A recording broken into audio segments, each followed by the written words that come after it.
Hello everyone, welcome. In this short session, we'll look into the basic introduction to the world of amphibians. In some of the previous sessions, you learned about classification. In classification, there is a kingdom Animalia, where all the different animals in the world fall under. In that, you have phylum, Chordata, where animals with backbones are.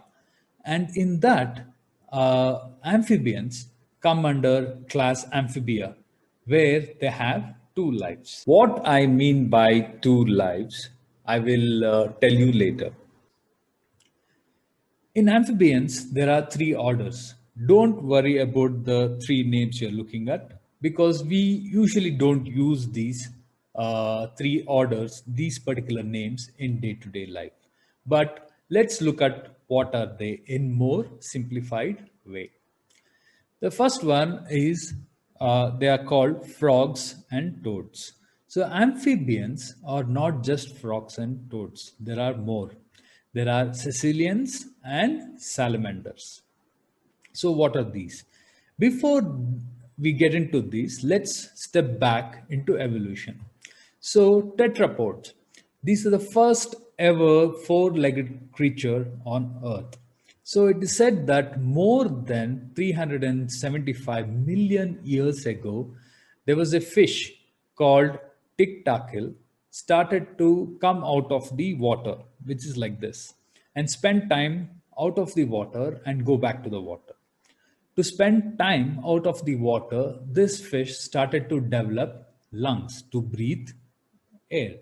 And also, it developed strong bony fins and a strong tail to move out of water.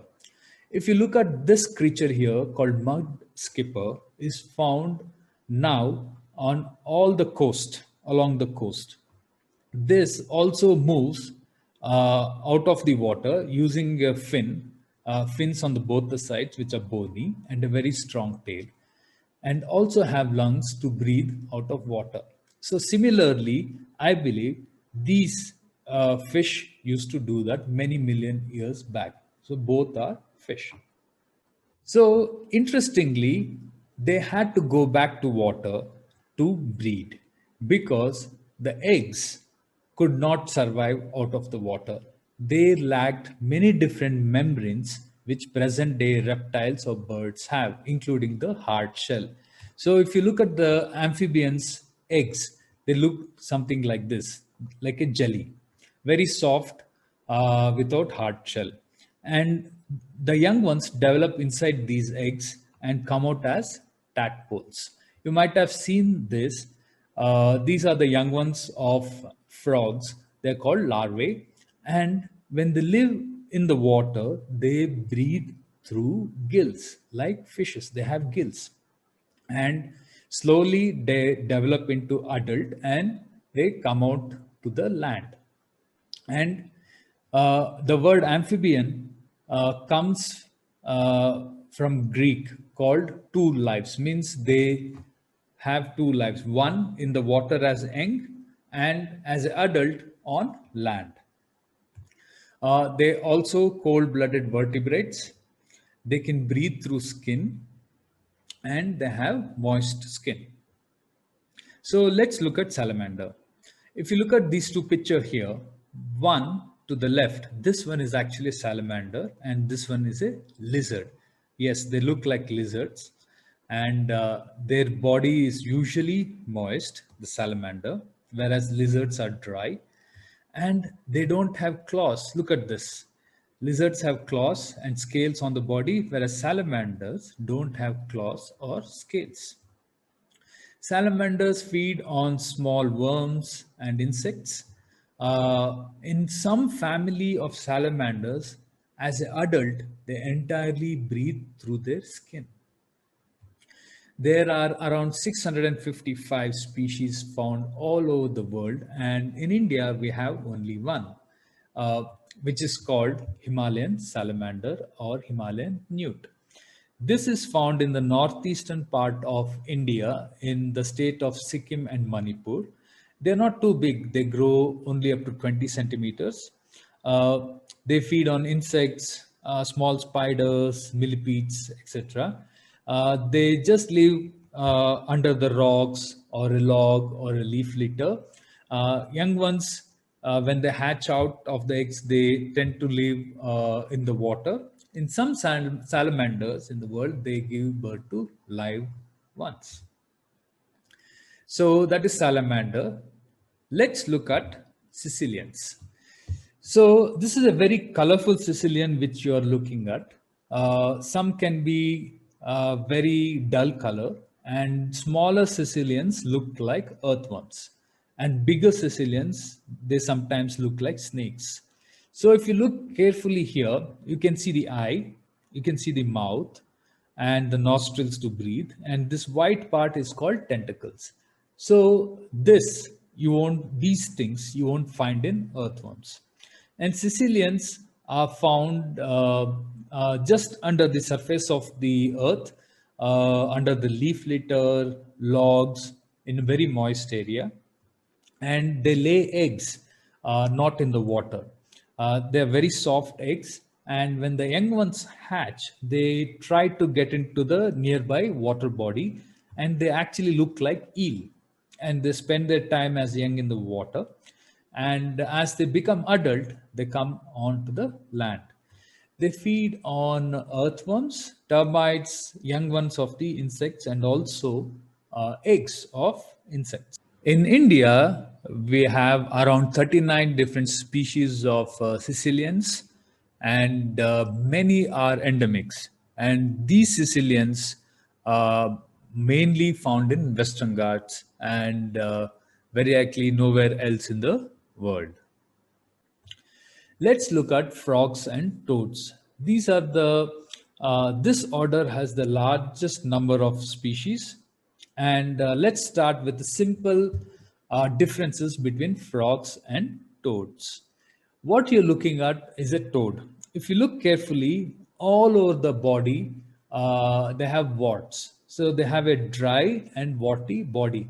Warts are like small bubbles which are dry and hard. And interestingly, toads also have this bulge where they have glands called parotoid glands on both the side. And through this gland, they can produce a very toxic liquid. So when a predator like a dog, cat, or a snake tries to catch them, and when they catch them, this gland produces the toxic liquid, which immediately affects the predator, and the predator will let go of the toad. So this is how they survive the attack. And if you look at frogs, they have moist skin and overall smooth body. Uh, Vocalization. Among all amphibians, frogs and toads make noise more than any other amphibians. And most of them do with this vocal sac. And some of the species, it is said that you can hear them calling from more than kilometer away. Interesting, isn't it?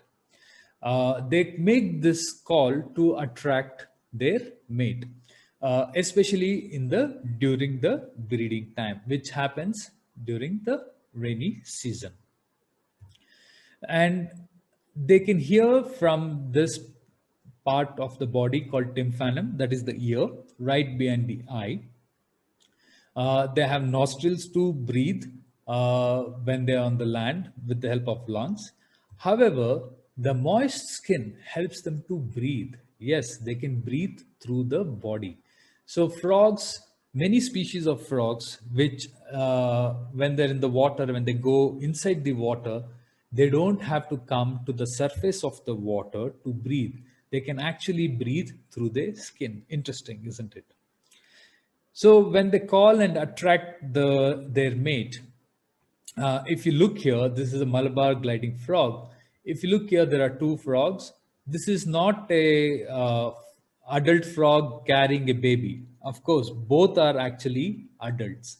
The many species, the male can be smaller than the female. So when they find their mate, the males will hold the female somewhat like this, and interestingly, the female will release the eggs. Uh, to keep it simple, we'll talk about the frogs and toads which use water, which is most of the species, to breed. In some species of frogs, they don't need water to breed. They usually find very moist, damp area to lay their eggs. So here, when the female releases the egg, the male immediately releases the sperm and fertilizes it. So fertilization of the eggs happens outside the body of the female. And in few days or few hours, these eggs will hatch and the tadpoles come out. You might have seen this in the water body. And the tadpoles have gills like fish to breathe underwater. And in few days they develop somewhat like this. The hind legs develops first, and then slowly all four legs develop, and they're called froglet, and they still have tail. Slowly they grow into becoming an adult frog without the tail. Feeding. So, most of the frogs eat insects and small vertebrates. In some species, the bigger frogs will eat smaller frogs, and they don't chew their food. With the help of a very sticky tongue, they catch the prey and they try to swallow. And if the prey is big, they use their forelimb to push them inside their mouth. Uh, they also get eaten up by many creatures, snakes or birds, and eggs of the frogs are also eaten up. The tadpoles also may form food for many creatures. Uh, Frogs are not just found in ponds, they are found in very different habitats, from streams, rivers, and moist areas around the streams, on the rocks. And we have frogs, which are called tree frogs or bush frogs, are found on the trees or the bush. They don't get into the water, and they are found in almost all parts of the world except for very dry area or extremely cold habitats. Uh, because of the moist skin, they are very sensitive to the change in their surroundings. So, a variation in temperature or pollution can affect the amphibians. That's why they're called bioindicators. So, if you see a healthy population of amphibians, that means that area is very less polluted. And also, handling frogs can be dangerous to the frogs. You might have seen scientists and researchers handling the frogs. Nowadays, they are very careful in holding them. They clean their hands to hold them, because if you have any chemicals in your hand, it can affect the frogs. So we should avoid handling amphibians. There are around 430 species of frogs and toads in India, and nearly 50% are endemics. That's very high number. These frogs and toads are found only in India and nowhere else in the world. There's so many of them. Here we'll just look few of them, some of the common ones and interesting ones. Common Indian toad, they are found almost many parts of India. We also have toads which live on trees called Malabar tree toad. Very beautiful toad. These are Indian skittering frogs. They are found many parts of India in water bodies, and they're very colorful and they can be quite vocal during the cloudy day and at night.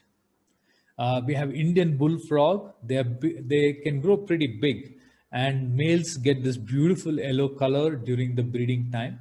And usually, the first heavy rain before the monsoon is the time they breed. Uh, Unfortunately, these are the frogs which were collected uh, to eat. so they're disappearing very fast. And all frogs are protected, so it's illegal to catch frogs for food. This is a common tree frog, very pretty frog. These frogs can be found most part of India, and interestingly, they come inside the house and they find a cool, dark place to stay during the day. And as it gets dark, they jump out of their place, go in the night looking for insects like cockroaches and mosquitoes in the house, and in the morning they come back to the same place to rest. Look at this frog. They call them bird drop frog. If you don't look carefully, it looks like a dropping of a bird, right? It's found in northeastern part of India, called Baipung small tree frog. This is another beautiful frog called six-toed frog. It's found largely in the eastern parts of India, from Tamil Nadu, Orissa to northeast India, and they're found in the fields. And it's a pretty looking frog. And we have frogs which can glide. What you're looking at is a Malabar gliding frog. They live on trees, and if you look at the toes, they are big, and they also have this big membrane between the toes, which helps them to glide from tree to tree. Very beautiful frog. So, as growing up, we were told amphibians are the ones which live in water as well as land. So, these ones like crocodile or turtles, they are reptiles, they are not amphibians. They have a amphibious life because they live in water as well as land. You earlier saw in the video amphibians like frogs, salamander, or Sicilian. The young ones live in the water, breathe through gills. As an adult, they live on land. Those are the true amphibians. So I hope you enjoyed this short video, and I hope you get more interested in frogs and go look for them and watch them and enjoy them. Thank you.